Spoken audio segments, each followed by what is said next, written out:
finalmente è arrivato e possiamo parlarne. Cursed City!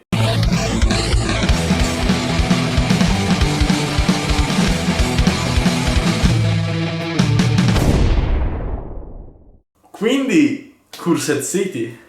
Sì, credo che adesso starete vedendo il mio unboxing. Probabilmente interromperò ogni tanto quello che sto dicendo per farvi vedere delle scene dell'unboxing, oppure uscirà un box, oppure lo vedrete dietro. State guardando il nostro unboxing, ho parlato di cose durante l'unboxing, ero molto citato dell'unboxing, e non solo, ma del gioco stesso. Effettivamente probabilmente questo periodo di pandemia e un po' di reclusione mi ha portato a desiderare molto ardentemente questo gioco, quindi Warhammer Quest Cursed City di Games Workshop. Ebbene sì, brava Games Workshop, mi hai fatto ricomprare uno dei tuoi prodotti, bravissima. Questa volta però hai fatto leva su un bisogno, il bisogno di giocare, di fare avventure, di vivere esperienze, e ha funzionato. Allora, avevo voglia di fare questa recensione, sono subentrati dei problemi durante la scrittura del video. Uno di questi elementi è che il gioco è introvabile, nel senso GV mi sembrava, almeno dai retailer ufficiali, quelli da cui ho acquistato io, era arrivata informazione che non sarebbe stato un prodotto a tiratura limitata. Quindi si sarebbe potuto comprare all'infinito. Questo non è vero, perché chi non è riuscito ad accaparrarsi la propria copia a quanto pare non potrà più trovarla, perché a quanto pare è diventato un gioco a tiratura limitata. Di conseguenza non so quanto senso abbia a fare questa recensione. Io ho passato gli ultimi 4 giorni a giocare la campagna, non tutta, ma a giocare molta della campagna per provare le regole di Cursed City, e probabilmente questo video non serve, però il tempo l'ho utilizzato e quindi vado nel dettaglio a spiegarvi di cosa si tratta. Warhammer Quest Cursed City dovrebbe essere il terzo o il quarto gioco della serie Warhammer Quest, che ha fatto a ping pong tra la serie Age of Sigmar e Warhammer 40.000, quindi i due universi di Games Workshop. Questo è l'ultimo. Warhammer Cursed City, quindi la città maledetta, nome e dettagli che fanno un po' il verso al vecchio sistema Mordheim a cui molti sono affezionati di Warhammer, quindi un altro sistema GV dei tempi che furono. Si presenta con questa nuova veste in questo dungeon crawler, quindi un gioco stand alone che vuole entrare un po' più nel merito dell'ambientazione di Warhammer Fantasy, ora Warhammer Age of Sigmar, e quindi portare avanti un po' la lore del gioco stesso. Se vogliamo parlare un po' di lore specificatamente, la città maledetta di cui parliamo è la città di Ulfenkarn, la città di un lord vampiro tirannico che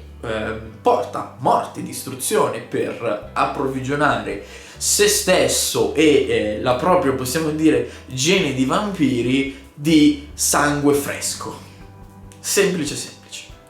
Il tutto è ambientato nell'universo di Warhammer, come dicevo, Age of Sigmar, specificatamente nel piano della morte. Infatti questo Lord Vampiro non è che sia una rarità in questa specie di ambientazione, ci sono un sacco di Lord Vampiri, ci sono un sacco di non morti. Se volete ovviamente leggervi un po' l'ambientazione di questo gioco, è questo che si traspare dalle righe, ok? I vampiri non sono così rari, quindi quando c'è stato bisogno di un Lord Vampiro, eccolo qua, che arriva ad aiutare tutti. Il problema è che questo Lord Vampiro si capisce subito che non ha buone intenzioni per la città e quindi la tirannizza.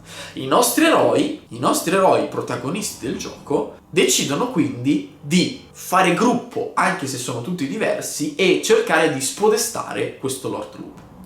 Ed è qui che inizia il gioco, inizia questo dungeon crawler. Sì, un gioco, chi non sapesse cosa vuol dire dungeon crawler, in cui da 1 a 4 giocatori prendono il controllo di 4 personaggi. Al comando di questo gruppo dovete passare attraverso una serie di dungeon, sia modulari che non modulari, quindi a mappa fissa, per portare a termine un determinato numero di missioni. Questo è il dungeon crawler, quindi un gioco di ruolo senza master. Ed è questo che si prospetta essere Warhammer Quest Città Maledetta. A livello di regole so che è molto similare agli altri Warhammer Quest, con delle specifiche che sono state apportate per risolvere alcuni bug di sistema che vi erano precedentemente e per mettere a posto tutto un pacchetto completo del gioco. Parlando delle regole vi posso dire interessanti, belle, ti fanno entrare bene nella dinamica e nella filosofia del gioco.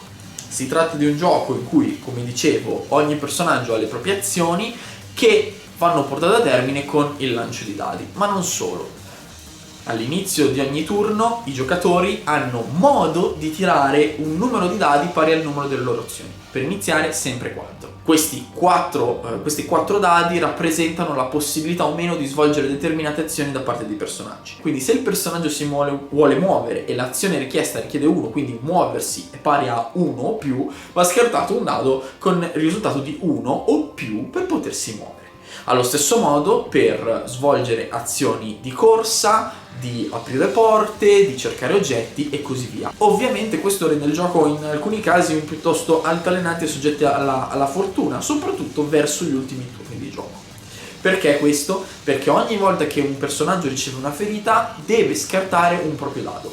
Scartando il proprio dado ovviamente ha un numero di azioni ridotte, quindi andando avanti nella partita più ferite si prendono, più è difficile portare avanti azioni complesse. Potrebbe essere un attacco speciale di un eroe che richiede un 6+, o potrebbe essere semplicemente la possibilità magari di aprire una porta al 4+, per andare avanti nella stanza successiva. Se nessuno dei giocatori ha tirato un 4, vedo molto difficile la possibilità di procedere nel dungeon, quindi questo rende, altalenante il gioco, perché alcune volte è molto soggetto alla fortuna.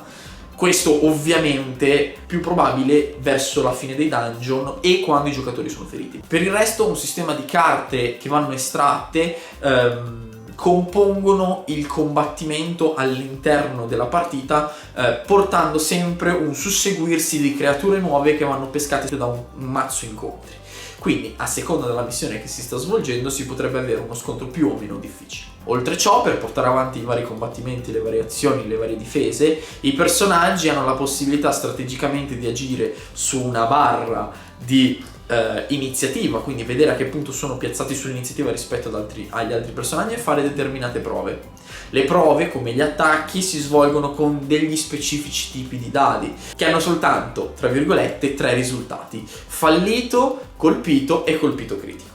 A seconda di cosa è stato colpito, a seconda del risultato e dell'azione che si sta utilizzando, che specificatamente di solito è un'arma o un'abilità speciale dell'eroe, si ottengono risultati differenti. Quindi questo potrebbe essere un schivare un danno, schivarne 3, quindi diciamo che la varietà c'è e gira tutto intorno a questa tipologia di dadi. I dadi normali sono utilizzati semplicemente per le azioni.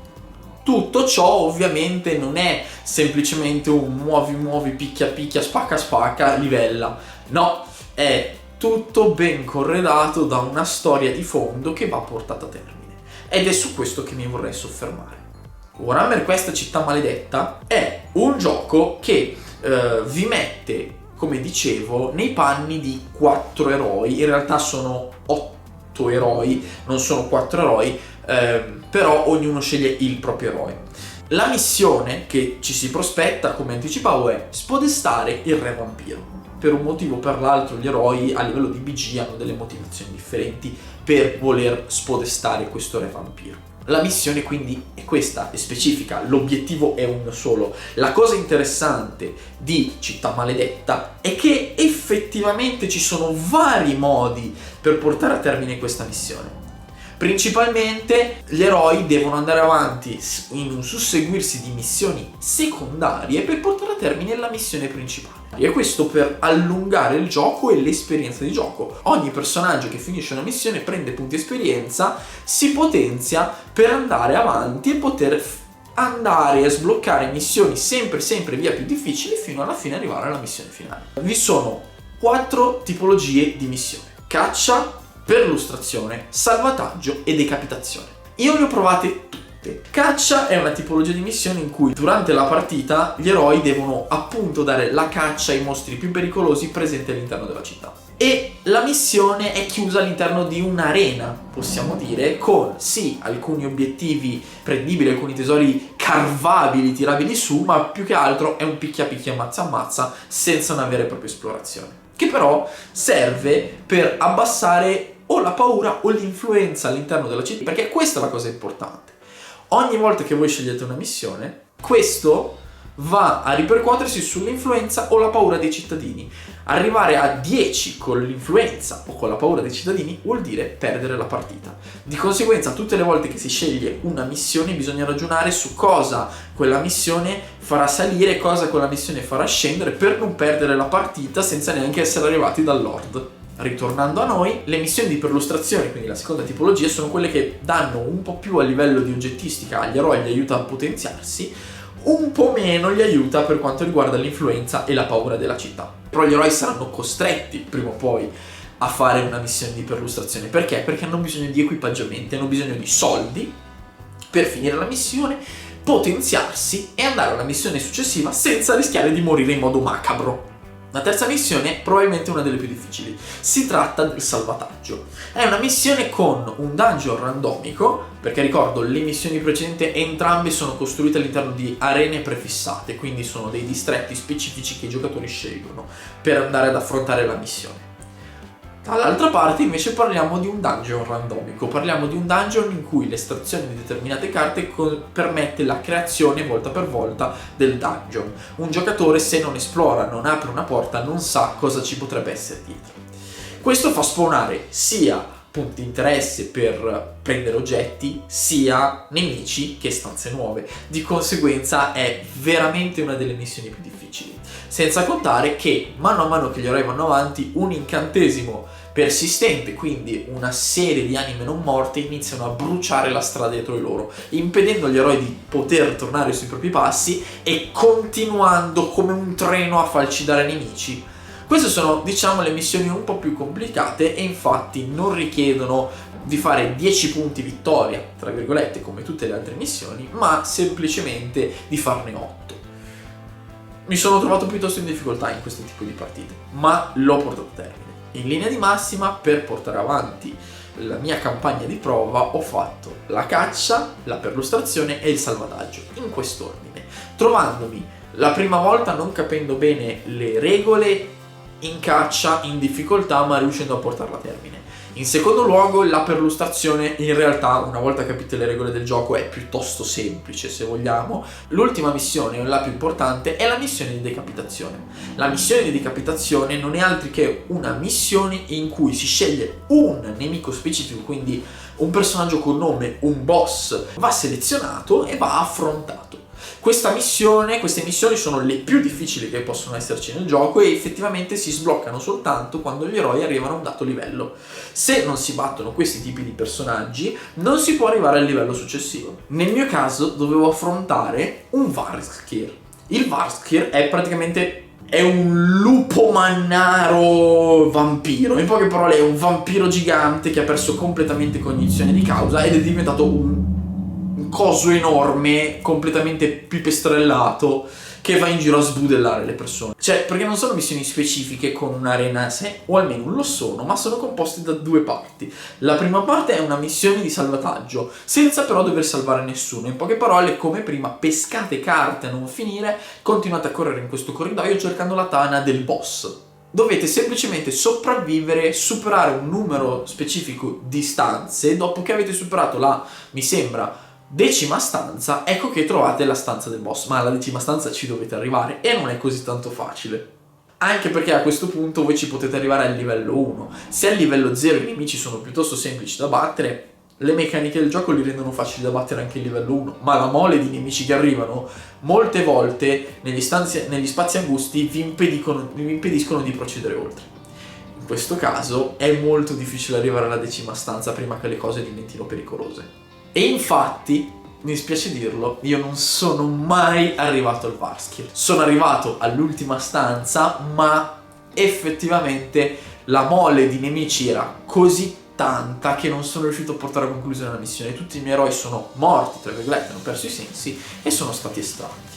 Condoglianze ai miei eroi. Fortunatamente nessuno dei miei eroi è morto. Sì, perché se si fallisce una missione o se comunque un eroe viene rimosso dalla partita perché perde punti ferita, abbiamo un problema. Quell'eroe tirerà un dado. Rischia effettivamente di lasciarci le penne definitivamente e non poter essere più utilizzato all'interno del gioco. Perché il gioco, come detto prima, è gestito come se fosse tutta una grande campagna in cui lo scopo finale appunto è uccidere il Lord Vampiro. I personaggi muoiono tra una partita e l'altra e non possono più essere riutilizzati. Non è un una tantum, è metti via quel personaggio e non lo usare mai più perché non potrà più morire, non potrà più essere giocato.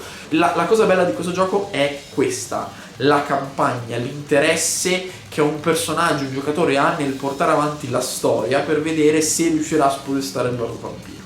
Diciamo, per affrontare il Varskir le cose sono diventate piuttosto complesse quando è arrivata la notte. Eh sì, perché tutto gira intorno al fatto che siamo nel piano della morte e ci sono dei vampiri che stanno cercando di darci la caccia. Di conseguenza i giocatori hanno un infinito numero di turni per portare a casa la vittoria di ogni missione, ma dopo il 10° turno cala la notte e quando cala la notte i nemici diventano più potenti e più aggressivi.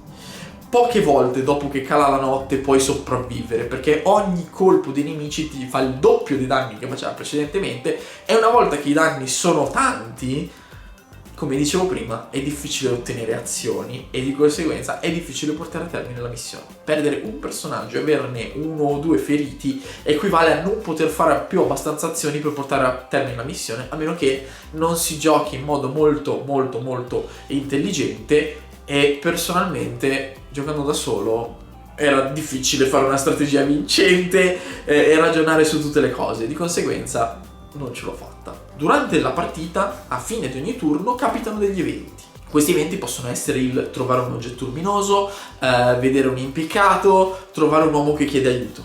Qualunque cosa. Questi eventi sono tirati randomicamente, ricordano molto i libri game di Lupo Solitario. I giocatori vanno a vedere il paragrafo specifico tirato randomicamente col dado, leggono le opzioni e le opzioni rimandano a determinati altri paragrafi, quindi la risoluzione va vista da un'altra parte. Quindi non sai mai cosa potrebbe succedere effettivamente all'interno di un gioco, all'interno di una crisi, e questo rende il tutto un po' più emozionale perché il giocatore deve decidere effettivamente se partecipare alla crisi o non farlo, e questo potrebbe aumentare o diminuire l'influenza o la paura all'interno della città. Io aspettavo un gioco del genere per poter giocare in solitario e anche giocare con gli amici. Città Maledetta mi soddisfa, non mi soddisfa pieno, ma mi soddisfa. Mi piace veramente tanto la possibilità di portare avanti delle missioni terziarie, per portare avanti le missioni secondarie, per poi portare avanti la trama principale. È veramente una cosa molto bella e ti fa entrare veramente nel mood del gioco. Ora dovrò iniziare semplicemente a dipingere tutti i modelli. Che gran gioia! Vi ho parlato delle meccaniche più o meno nel dettaglio, ora parliamo un attimo, secondo me, dei difetti del gioco. Il gioco non ha tanti difetti, però qualcuno può essere piuttosto fastidioso. Il regolamento non è per nulla chiaro. Vuole esserlo, parte facendoti fare addirittura un tutorial per farti capire le modalità di gioco, e con alcune poche pagine, pochi esempi, capisci veramente facilmente qual è il mood del gioco e quindi riesci a capire tutto il gioco in sé. Ma le meccaniche specifiche, quando pescare la carta dei nemici, quando posizionarla, quando spawnarli, dove spawnarli, come vincere la partita, ragazzi, io ho capito come si vinceva la partita, ma ho giocato 3 missioni con le regole che dicevo io, perché scemo io non ho mai trovato il punto specifico in cui diceva come si vinceva la partita. Ho dovuto scrivere sul gruppo italiano di Warhammer Quest per capire come si facesse, e un ragazzo mi ha detto: guarda che a quella pagina, quella riga era la prima riga del capoverso che mi ha indicato, quindi non ho mai letto quel capoverso e scemo io.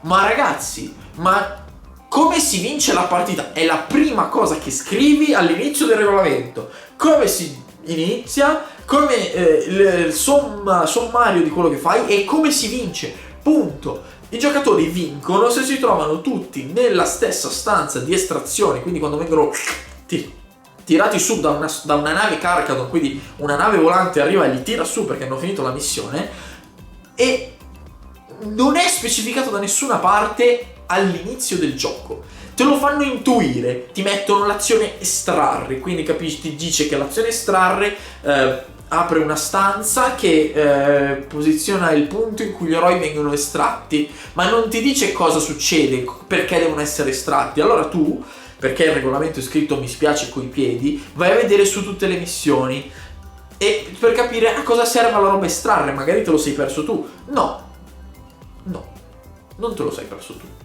Negli eventi di estrazione, quindi nel punto in cui ti spiega di tirare il dado per capire come, cosa succede a fine partita, ti dice che vinci quando viene estratto. Quindi quando ti trovi nel quadrante di estrazione e gli altri eroi sono morti oppure sono tutti dentro, e questa cosa non dovrebbe essere scritta lì. Va bene. E il resto del regolamento è scritto un po' col culo, perché tutto è scritto bene e poi arrivi. Vai, missione di caccia. La missione di caccia la leggi lì. Le leggi nel libro delle missioni.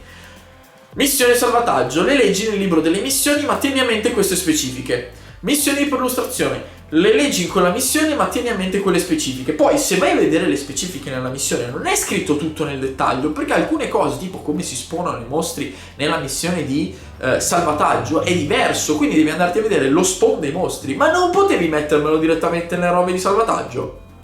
O molte volte vai a vedere il libro delle missioni e alcune specifiche ti dice vai a vedere pagina tot del regolamento normale.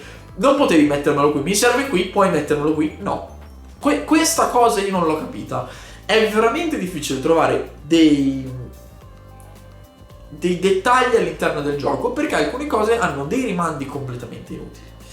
Questo può rendere frustrante. Io ci ho messo un paio di partite, cioè io la prima partita l'ho sbagliata tutta perché non avevo capito le regole del gioco e ho perso. Perché? Capire, la prima missione è una missione di caccia. La missione di caccia mi chiede di far punti uccidendo determinati mostri. Tu da logicamente pensi, tu sei il master di te stesso, puoi mettere i mostri più deboli all'interno del gioco e li metti. Io ho combattuto per 5-6 turni contro i mostri più scarsoni e non facevo punti perché mi aspettavo stupidamente che all'interno del mazzo degli incontri uscissero dei mostri che effettivamente mi dessero punti cacciando. Questo non succede perché ai livelli bassi è 1 o 2 i mostri che ti danno punti. Tutti gli altri te li devi mettere te. Quando spawnano i ratti, tu devi mettere il boss dei ratti. Quando spawnano gli scheletri, tu devi mettere il boss degli scheletri. Se tu questa cosa non l'hai capita perché il gioco non te la spiega, tu perdi. Il gioco è scritto bene, ma mancano delle cose fondamentali che ti fanno capire come gira il flow. E secondo me è perché hanno sbagliato i punti dove scrivere determinate cose. Detto questo, superati questi scogli, lette 16.000 volte il regolamento, il gioco è bello. È veramente veramente un bel gioco. Ti fa entrare in Warhammer, ti fa venire voglia di sapere di più dell'ambientazione, cosa che vabbè in Games Workshop sanno fare benissimo, quindi chapeau, ma non dico niente di nuovo. Città Maledetta è un gioco che io consiglio. Come detto, non so se questa recensione servirà perché non so se lo ristamperanno mai più o se è in edizione limitata. Secondo me è una manovra commerciale. Per ora in edizione limitata, non correte ai ripari, secondo me. Se lo trovate, prendetelo in un negozio. Se già iniziano a aumentarvi il prezzo perché è in edizione limitata, aspettate un attimo, perché secondo me, poi ovviamente non ho la verità in tasca, tra qualche mese vedrete a grande richiesta è tornato Warhammer Quest. Quindi diamoci del tempo. Ovviamente se ve la sentite prendetelo, però GV non è la prima volta che fa robe del genere, quindi magari è soltanto una manovra commerciale, ma non lo posso sapere. Detto questo, Città Maledetta è un ottimo gioco. Spero che la mia recensione, o almeno non so se si tratta di una recensione, questo pur parler di Città Maledetta vi sia interessato. Che dire, ricordatevi sempre di condividere, commentare e mettere mi piace al video in modo che possa essere visto da più persone possibili. Grazie a tutti per essere stati presenti qui su Wargames per Passione, che vi ha fatto il secondo video in 2 settimane incredibile, e ci vediamo a un nuovo episodio. Ciao a tutti ragazzi!